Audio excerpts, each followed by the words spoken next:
Hi guys, welcome back to my channel. Hari ni kita nak buat bahulu tradisi iaitu bahulu gulung nanas. Sebelum tu, enjoy teaser ni dulu. Hi guys, jom kongsi rezeki. Jangan lupa subscribe. Okay guys, bahan-bahan dia mudah je. 1 sudu kecil esen vanila, 3/4 cawan tepung, 5 sudu besar gula pasir dan 3 biji telur. Okay, cara nak buat dia pun mudah sangat-sangat. Kita masukkan 3 biji telur dalam mangkuk. Telur ni kena grade A tau, sebabnya resepi asal dia memang pakai telur grade A. Jadi aku pun pakailah telur grade A sebabnya biasanya kalau kita buat bahulu memang memerlukan banyak telur. Okay, jadinya kena juga cari telur grade A. Lepas tu kita akan pukulkan telur kita ni dengan 5 sudu besar gula pasir. Okay, kita masukkan dalam mixing bowl kita.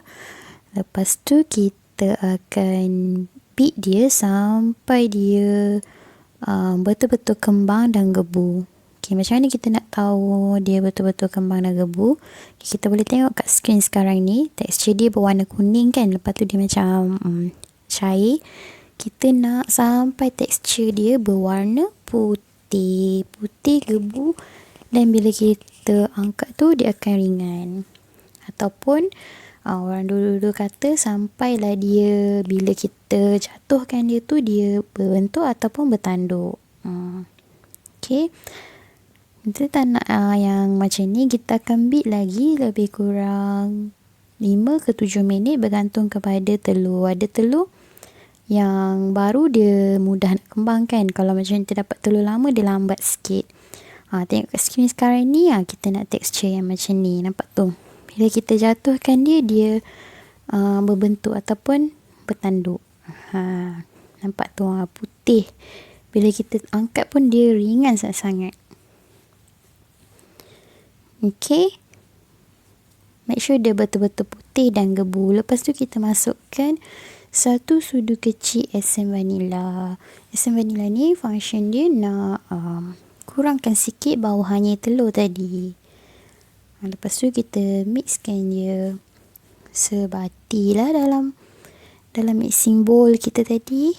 Kita mixkan dia sebati. Ataupun kalau tak ada esen vanila, boleh pakai lemon juice.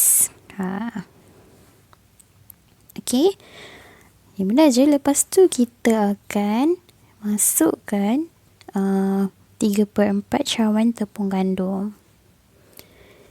3/4 cawan tepung gandum ni kita kena guna kaedah kau balik tau. Okay, boleh gunakan spatula pun, senduk ke, boleh lah, tak kisah.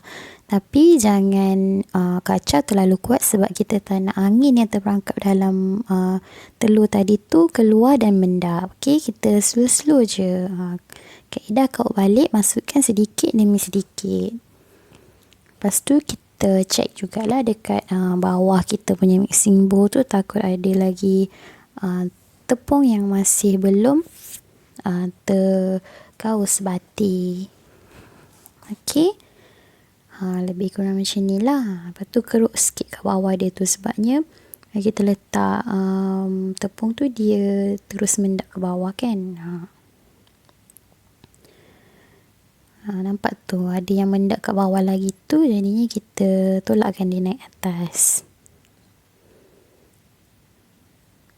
sampai dia dah betul-betul sebati tergaul dengan adunan telur tadi. Okay, lepas tu kita ambilkan loyang yang telah digreasekan dan diletakkan dengan baking paper. Nampak tu? Okay, kalau korang nak gulungan yang lebih kecil, korang boleh bahagikan adunan ni kepada 2 bahagian. Sebabnya untuk satu adunan ni korang boleh dapat satu gulungan yang besar yang macam biasa orang buat Swiss roll tu. Kalau korang nak yang macam kat kedai yang kecil-kecil tu, korang boleh bahagikan kepada 2 bahagian lah. Okay, gunakan loyang saiz 7 inci ke 9 ke, ikutlah. Okey. So aku just masukkan semua sekali sebab aku malas nak bahagikan kepada 2 bahagian. Lagipun aku lagi suka yang gulungan yang tebal dan besar lah. Biasa yang orang jual yang kecil tu 3 batang RM10 tu, dia bahagikan kepada 2 adunan. Okay, mudah je buat dia. Bahan-bahan dia pun mudah je, 4 bahan je. Cara nak buat dia pun mudah sangat-sangat. Jadinya bolehlah cuba lepas ni untuk Raya Haji ke, Raya Aidilfitri ke, atau sahaja nak buat makan-makan ke. Okay, lepas tu kita ratakan kita punya adunan ni ke seluruh kita punya baking tray. Nampak tu dah siap dah. Mudah je kan?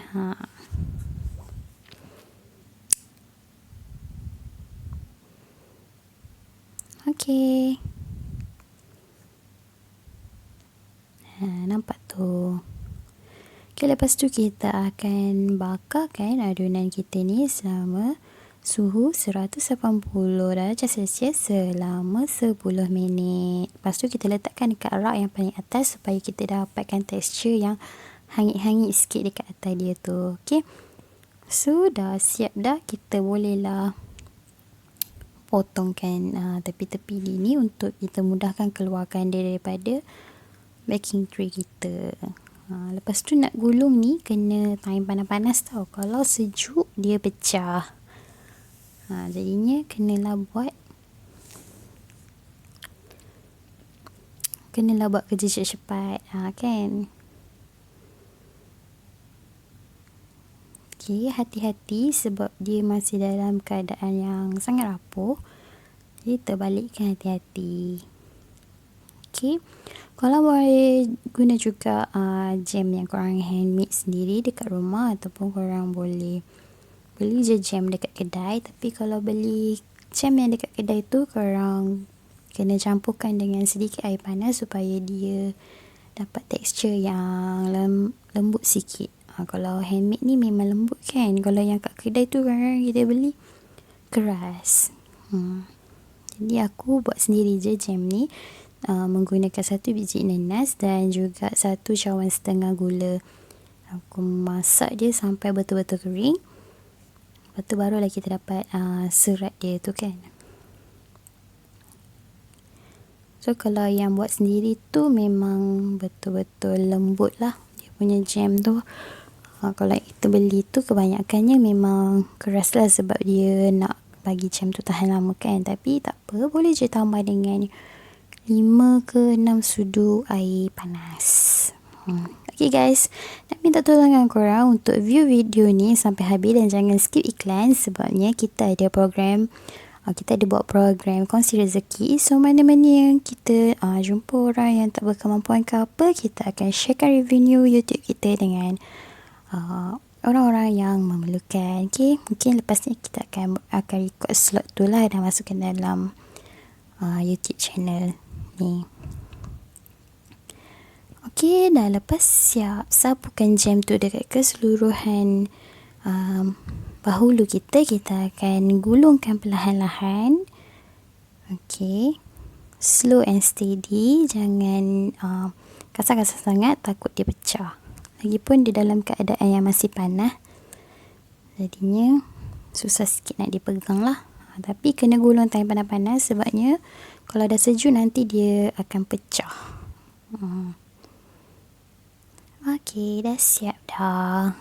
Simple je, mudah je. Bahan dia sangat mudah. Cara nak buat dia pun sangat-sangat mudah. Bahulu gulung nanas is done. Okey, lepas tu kita nak hidangkan, potong-potong lah. Macam mana ke kan. Nampak tu. Sangat sedap. Okey, apa yang pemerhatian aku korang kena potong dia macam nak gergaji tau. Jangan potong dia terus potong sebab nanti dia penyek. So slow and steady, potong macam kita tengah gergaji something. Okey. Macam tu lah lebih kurang. Okey guys, kalau nak lebih lagi video masakan, korang boleh tekan mana-mana link yang ada dekat skrin ni. Jangan lupa cuba, jangan lupa share, jangan lupa subscribe. Dan juga terima kasih.